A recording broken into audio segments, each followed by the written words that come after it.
եկեք բացենք սահմանները։ Եկեք բացենք Թուրանը։ Հա բայց կներեք, որ մենք Հայաստանի Հանրապետությունը ուզում ենք զարգացնենք։ Պատկերացնում եք։ Թուրքիայում քաղաքական շրջանակներ ունեն, ասեն հələ սրանց տեսեք։ Սրանք ուզում են Հայաստանի Հանրապետությունը զարգացած բարեկեցիկ պետություն լինի։ Մենք ուզում ենք Հայաստանի Հանրապետությունը զարգացնենք, իրանք էլ ունեն, մենք էլ կներեք, մենք էլ օրենք ենք ընդունել Հայաստանի Հանրապետությանը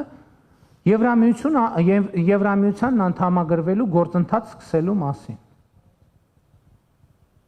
Իրանք էլ Թուրքիան էլ որոշակի ուզում է տնտեսական ակտիվ կապեր, այսինքն կապեր ունի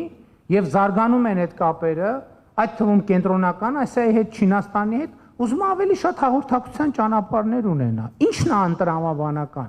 Մենք այդ ամեն ինչին մի հատ վերնագինը դնում ենք Թուրան, ու վերջ գնաց, վայ, ուզում են Թուրան, Ժողովուրդ ջան։ Մարդիկ եկեք մենք էլ ապրենք։ Եկել ուրիշներն էլ մեր չափով, մենք չէ որ պետք է որոշենք, բայց մեր չափով ուրիշներն էլ հնարավորություն տանք իրանք էլ ապրեն։